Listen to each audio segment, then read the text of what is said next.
All right, so let's get one thing out of the way right off the bat. There is no way to sound like Tim Pierce, period, on a budget, unless your budget includes, tens of thousands of hours of practice and hard work and dedication and his own unique approach to playing, which you can't replicate. I've heard it said many times that 90% of tone is in the player's hands. So you can just forget about that. You're never going to sound like Tim Pierce. He's played on all kinds of records. And even from a technical point of view, he's a bloody genius. He sits in his control room in his house that he's built, surrounded by amp heads, and he's got all of his gear dialed in, and he's got different speakers, cabs down in chambers in his basement. So just forget about trying to sound like Tim Pierce.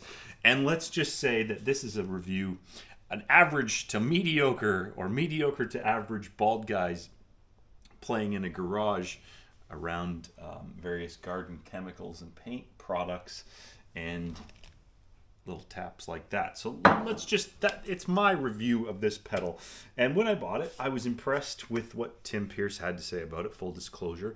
I went on to Amazon and I saw that the full-size model was kind of unavailable or too expensive, and it wasn't stocked anywhere in my hometown. And I noticed that this little guy was on sale. I think it was like $120 when I bought it. So I was like, hey, for that price, why not give it a try? And I was experimenting with all kinds of overdrives and gains at the time, including various clones, tube screamers, and then moving up to distortions, which we won't get into because this is an overdrive pedal as far as I'm concerned. It says ODR Mini on it.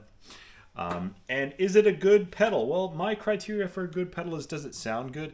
I think most decent overdrive pedals can be dialed into some effect, but what I like to consider is the range that it's going to give me.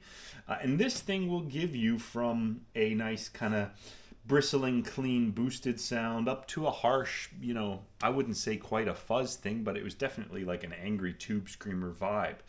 And as you saw in my playing, I was able to dial in a bunch of sounds, and I hope that was the point, is that you got to hear the sounds of it, not necessarily my playing. Because like I say, I'm in a poorly lit garage beside abandoned bicycles, various garden trimming tools, such as this thing here, and there's dogs barking in symphony all around me. I'm on a farm in rural South Australia, and yeah, I'm not a pro musician, but you know what? That's why it's ultra important when I buy a pedal that it gives me something fun. And was it fun? Yeah.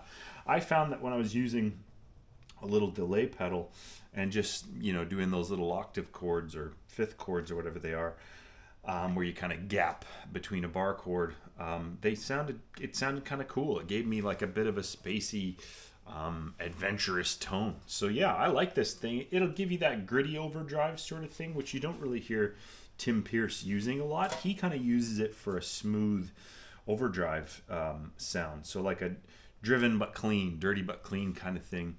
And, you know, it does just give you that bite without blowing everything out of proportion, which I did kind of turn it up and blow everything out of proportion.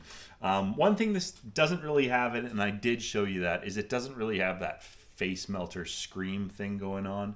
I like to use a Rat for that particular tone, where I have a JHS distortion pedal, which is kind of like somewhere between the Boss Orange Overdrive and a Rat, in my opinion. I'm looking to actually get a Rat off of Amazon because they're only $120 right now, and I'm going to see what that sounds like. So anyways, my review of this thing is for $120, definitely worth it. Is there fun stuff to be found in there? Abso-freaking-lutely. Will it replace a tube screamer on your guitar pedal board? Not unless you're taking off the distortion and the tube screamer to save space and put this on there, because I do think this would do something as a happy medium between, but you're not going to get, in my opinion, that dirty, boosted, borderline fuzz distortion that you're going to get out of a Rat or a distortion pedal. So it's a good overdrive pedal, but it doesn't do everything. If I had to choose one overdrive pedal to put on my board, and it was the only gain pedal, it would probably be my JHS distortion pedal, because I just think it can give you almost anything. And really, like, if you've got a little amp like that, you can turn it up loud enough to kind of get some of that clean boosted sound. But yeah, you know, this is as basic as a pedal board gets. A delay pedal over. Shut up, Marco! Come on, I'm trying to do a pedal review in here, buddy. And a tuner pedal. So anyways, yeah, that's my video. I'm Colin Lamb. If you're interested in checking out other stuff on my channel, please do. I'm probably going to be doing a Rat or another pedal demo / review on the channel at some point. But anyways, you take very good care of yourself, and I'll see you later.